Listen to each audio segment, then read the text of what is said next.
Hello and welcome to the Nightly News at 9. I am your host Ben Welko, and today we will be discussing citizenship. The first topic we will touch on is naturalization. There are 3 steps to this basic process of making a foreign-born immigrant a citizen. First, one must file an application for citizenship with an application, a biographical information sheet, and a fingerprint chart. Second, they must take a naturalization examination where they will be asked questions about their application, the U.S. government, U.S. history, English reading and writing skills, and also being able to sign their name in English.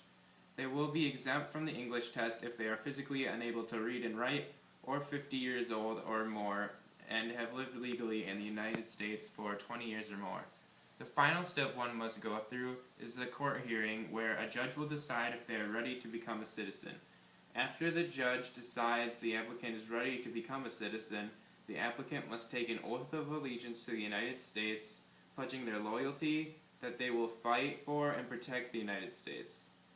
To be eligible to go through this process, you must be at least 18 years old, have lived in the U.S. legally for at least 5 years, be of good moral character, loyal to the U.S., read, write, and speak English, have knowledge of the history, government structure, and Constitution of the United States, and also be willing to take an oath of allegiance. All this may seem like a lot to join our great country, but for many people it is what they have always dreamed of and many of us take for granted. The Department of Citizenship just released the new charts for 2012, including the top 5 rights and top 5 responsibilities for civilians. The top 5 rights consist of the freedom of speech, because many countries don't have this right, and people live in fear of prosecution from their government if they speak out, and they could be jailed or even worse. The right to bear arms, because many countries do not allow this, and it gives us the opportunity to protect ourselves and hunt within the designated times. The right to petition, because we do have the right to speak out against something we feel is not right, but with this one, we are able to do something about it and make our small voices heard. The freedom of religion, because many pilgrims move to this country to escape religious prosecution, and this may be one of our most protected rights. Anyone can believe anything they want without fear of losing a job or being jailed or even worse.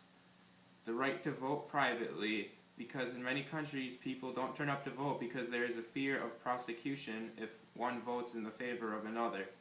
In the United States, anyone is able to vote and not have anyone know who they voted for, and they will never be prosecuted for that.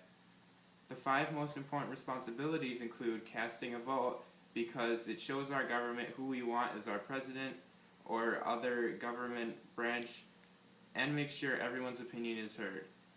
Going to jury duty, because every American is entitled to do it, and it is our way of helping out with the court process. Also, the responsibility that involves giving back money and our time to help our community and improve our already great country. Also, enlisting in the draft, because if our country needs men to fight, it is our responsibility to respond and help out. And lastly, the responsibility of being financially independent. One should be able to support themselves without living off the government and taking everyone else's hard-earned money.